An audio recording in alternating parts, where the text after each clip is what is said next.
So the next question that for 2026 people usually want to ask clients is, what is the realistic cost for a kitchen remodel for, 2026 and now, and in the conditions that after tariffs or maybe more tariffs, all that. Every situation there is variables. Like for example, do you think you're a chef? In other words, do you use lots of stuff to cook? Do you cook a lot? No, you just warm up things, right? So you don't need an extravagant kitchen. There is also the size. Yes, size matter.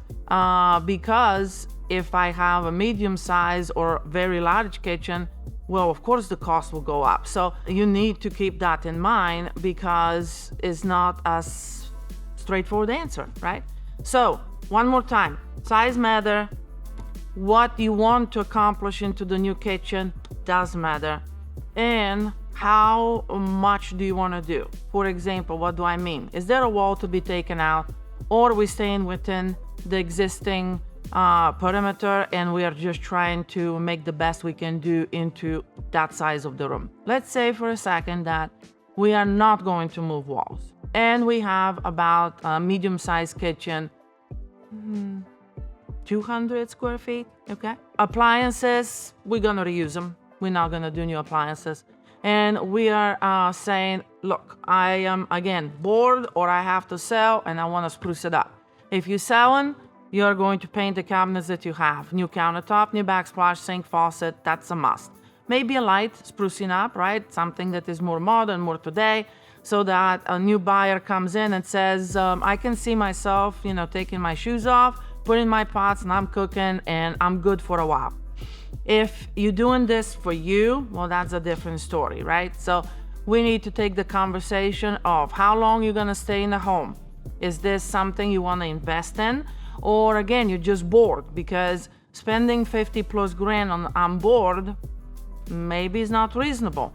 But if you're gonna stay, 8-10 years in the home, then okay, things starting to look different. So at that point, we can look layouts. I can make the kitchen layout be much more functional and look beautiful, so that inspires you to be a better cook. It inspires you to go to the kitchen and turn the coffee pot on. It's not just about spending money. It's about spending the money for blah blah purpose. So I spend a lot of time with my clients figuring out what that purpose is.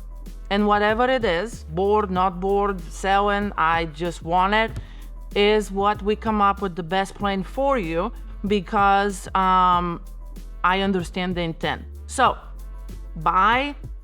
depending on what you're going to do, that's where we're gonna discuss the quality of the cabinetry, gadgets, no gadgets, look at all the options, and then a decision is made. I'm cutting this or I want it, and that's okay.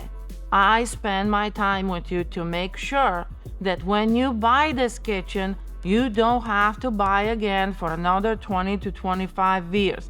Literally, guys, let's be honest. All I want to hear is that you have maybe replace a backsplash because you're bored, right? Or maybe, hey, I can't take this faucet anymore after 5 years because I don't want gold anymore. I want the next color. That's okay. But I don't want to hear that you have purchased new cabinetry, redone the remodel, so let me do my job. Listen to what I have to say, and it is totally your choice, but at least I know you said no.